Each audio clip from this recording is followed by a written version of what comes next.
Okay, let's dive in. We're exploring a really simple idea today, one that feels almost obvious. But the sources we're looking at suggest it's actually a profoundly powerful tool for influencing behavior, and unlocking potential in people. It all kind of boils down to the concept of praise. That's right. We pulled the key insights from a chapter focused entirely on effective ways to motivate and encourage others. And it makes a compelling argument that, well, most of us are maybe missing a trick here, relying on old, less effective habits. Yeah, criticism mostly. So our mission in this deep dive is to extract the core principles and the most striking examples from this text. We want to understand not just that praise works, but how it works, why it's so potent, and really see the stark difference when you compare it to the impact of, well, criticism. Let's start with a truly fascinating analogy the source material uses. It pulls lessons from a perhaps unexpected place, training animals. Right. It tells the story of Pete Barlow, who trained dogs for the circus back in the day. And his technique was incredibly straightforward. The very moment a dog showed even the slightest hint of doing what he wanted. Even a tiny step. Exactly. Even a tiny step in the right direction. Pete would pat it, praise it lavishly, like really make a fuss, and give it a piece of meat. A huge positive reaction. And this kind of positive reinforcement is, standard practice for animal trainers. Yeah. But the source asks this really powerful central question. Why is this common sense approach using praise and reward, the meat, so rarely applied when we try to change people? Instead of the whip. Yeah, why do we tend to reach for the metaphorical whip of condemnation instead of the meat of praise? It really makes you think, doesn't it? The text emphasizes that praising the slightest improvement is absolutely crucial. It's not about waiting for perfection. It's reinforcing those small steps because that's what truly inspires someone to, keep going. Keep making progress, building momentum. Yeah. And tying into that idea of inspiration and growth, the source includes a beautiful quote from psychologist Jess Lair. He put it this way: "Praise is like sunlight to the warm human spirit. We cannot flower and grow without it." Sunlight. Wow, what a perfect image. It really highlights this fundamental human need, doesn't it? Absolutely. Especially when you contrast it with what Lair calls the cold wind of criticism, which, let's be honest, is kind of the default for many of us. It truly is. And the source makes a powerful claim. Just a few words of sincere praise, given at the right moment, can dramatically alter a person's future. It prompts you to consider. Have you ever experienced that in your own life? Oh, definitely. A moment where someone's belief in you, expressed through encouragement, significantly shifted your path. Absolutely. I think most of us can probably recall something like that, even if it's small. And the source material goes on to provide some incredible historical examples that underscore this point. It calls them striking illustrations of the sheer witchery of praise. Witchery. I like that. They share the story of Enrico Caruso, who became one of the greatest opera singers ever. But as a 10-year-old boy working in a factory in Naples, his first music teacher utterly crushed him, told him he had no voice, that it sounded like the wind in the shutters. That's harsh, especially for a kid. Right. But his mother, a poor peasant woman who, barely had anything, she put her arms around him. She praised him. She told him she knew he could sing, that she heard the improvement. Wow. She even went barefoot to save money so he could get lessons. That heartfelt belief and praise from his mother, it completely transformed his trajectory. Otherwise, he might have just given up. Exactly. Without her encouragement, he might never have pursued singing after such a devastating critique. Then there's the story of Charles Dickens. Before he was, Dickens, he faced horrific hardship. His father was in jail for debt. Right, I remember reading about that. He was hungry, working a miserable job in a rat-infested warehouse, pasting labels on bottles. Yeah, sleeping in a dismal attic. He had virtually no confidence. It's hard to even imagine. He even mailed his first manuscript secretly at night, didn't he? Because he was embarrassed. He did, and then story after story was rejected, just flat out refused. So despair seemed almost inevitable. Totally. But the turning point came when one story was finally accepted. And crucially, an editor praised him, gave him recognition for his work. Just one. Just one editor, one piece of praise. The source says Dickens was so overwhelmed by this positive feedback, this praise, that he just wandered the streets for hours, absolutely thrilled with tears rolling down his cheeks. Wow. That single moment of appreciation, of being seen and praised, changed everything. It lifted him out of that darkness, didn't it?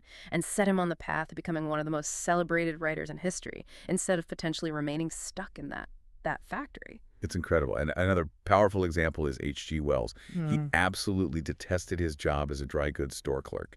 It was like 14 hours a day of pure drudgery. Ugh. He felt trapped, frantic, even desperate enough to consider ending it all just to escape. Oh my goodness, what pulled him back? He wrote a long, desperate letter to his old schoolmaster. And what did the schoolmaster send back? Not pity, not advice exactly, but a letter filled with praise. Praise? What kind? He assured Wells he was intelligent, that he was fitted for finer things, and he offered him a teaching job. That belief, that encouragement, that's a specific praise acknowledging his intelligence. It made a profound and lasting impression. It completely redirected his life then, allowed him to escape that misery and eventually become this huge best-selling author who earned millions with his writing. These aren't small shifts. These are lives fundamentally transformed. Absolutely. By moments of sincere, specific encouragement. And modern psychology helps explain why these moments are so potent, right? Yeah. The source mentions B.F. Skinner. Yes, Skinner, a hugely influential psychologist. His work provides insight into the mechanism at play here. Skinner and reinforcement. I remember this from Psych 101. Precisely. Skinner's experiments with both animals and people demonstrated that behaviors that are followed by a positive consequence are strengthened. They're reinforced. Makes them more likely to happen again. Like Pete Barlow's dogs. Exactly. They got praise and meat, so they repeated the desired action. So if you praise good behavior, you simply get more good behavior. It sounds almost too simple. It does, but it's powerful. And conversely, behaviors that don't receive that positive reinforcement or worse are met with criticism without positive alternatives. They tend to weaken. They eventually disappear or atrophy, as the source puts it, just for lack of attention. So it's the psychological engine behind why focusing on the positive is so effective. That's the idea. Okay, it sounds maybe a bit simple, but these historical stories certainly back it up. The source also provides some great modern, relatable examples. There's the story of John Ringelsbaugh applying this principle with his own children. Right, like apparently in many families, their communication had kind of devolved into a pattern of yelling and constant correction, which makes things worse usually. Exactly. So Mr. Ringelsbaugh decided to consciously pivot and focus on praise instead of constantly highlighting their faults. He admitted it was tough at first, didn't he? Because he was so used to seeing and pointing out the negative. Yeah, it's a hard habit to break. But he and his wife made a deliberate effort to find something to praise no matter how small. That slightest improvement in behavior. And what happened? The results were really quite dramatic, actually. Within days, many of the upsetting behaviors began to decrease. Other faults started disappearing entirely. The children, sensing the positive attention, actually began capitalizing on the praise. Oh, interesting. Yeah, like even going out of their way to do things right. Whoa. So by shifting the focus, the negative behaviors weren't being reinforced, and the positive ones were, leading to a much better baseline for family interaction, all from deliberately seeking out and praising the slight improvements. And it's not just for families either. The source shares Keith Roper's story from a print shop workplace. He had a new employee who was really struggling, had a negative attitude, and supervisors were seriously considering letting him go. Termination was on the table. Okay, so instead of just adding to the criticism, piling on. Exactly. Mr. Roper took a different approach. He went to the employee personally, and he didn't give a lecture. He found a specific piece of work the employee had done that was of exceptionally high quality. Not just, hey, you're doing okay. No, and this highlights a critical nuance the source emphasizes. Roper didn't just say, hey, good job. He specifically pointed out why that piece of work was superior, explaining the details and highlighting its importance to the company's output. So it wasn't just general encouragement, it was targeted, specific. Precisely. And the result was incredible. A complete turnabout in the employee's attitude happened within days. He started telling coworkers about the appreciation he'd received and became this loyal, dedicated member of the team. That specificity seems absolutely key then. It's the difference between sounding like empty flattery and sounding like genuine earned recognition. Exactly. The source is very clear on this. We all have this deep craving for appreciation and recognition. But that only works when it feels sincere, Vague, general flattery just rings hollow. Right. Nobody wants insincerity. Nobody. But specific praise, like Roper giving concrete reasons why the work was good, that comes across as credible and heartfelt. It shows you've actually seen and valued their effort or skill. Which brings us to the deeper principle the source emphasizes. These ideas aren't just a bag of tricks or some kind of manipulation tactic. Not at all. They only truly work when they come from the heart. It's presented less as a technique and more as adopting a new way of life. The real power lies in genuinely wanting to inspire people to a realization of the hidden treasures they possess. The source suggests this genuine approach has the power to literally transform individuals. And that idea of hidden treasures, of unused potential, that connects beautifully to a perspective from William James, the distinguished psychologist and philosopher quoted in the source. Ah, yes, William James. He had such a profound insight here. He said, compared with what we ought to be, we are only half awake. Half awake? We are making use of only a small part of our physical and mental resources. The human individual thus lives far within his limits.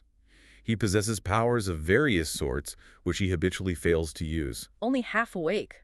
That's a powerful image. That we're all walking around, basically, underperforming, living so far within our capability. It is.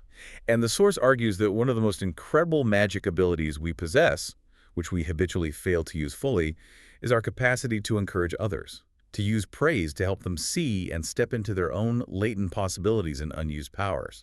So if criticism causes those hidden abilities to wither, sincere, specific praise for effort and improvement helps them blossom. It helps people wake up a little more to their potential. It's quite hopeful, actually. Very. Which all leads to the core, actionable principle distilled from this material. The source labels it Principle 6. Praise the slightest improvement and praise every improvement. Be hearty in your approbation and lavish in your praise. Hearty and lavish. I like that. So wrapping up this deep dive, we've seen through some pretty compelling examples from historical figures whose lives were completely changed to modern families and workplaces that sincerely and specifically acknowledging and praising even small steps forward. Even just the slightest improvement. Right, that can have truly profound and transformative effects on individuals. It really highlights the immense, often underestimated power within encouragement, doesn't it? Mm-hmm. Especially when you compare it to the stifling, often destructive impact of focusing solely on what's wrong. Yeah, the cold wind versus the sunlight. Thinking back to William James's observation that we all possess far more unused potential than we realize. Here's a thought maybe to leave you with. Where might you consciously apply this principle of praising the slightest improvement this week? Who in your life, could be a family member, a colleague, a friend, might be waiting for that little bit of specific, heartfelt sunlight to help them realize their own hidden treasures and truly blossom?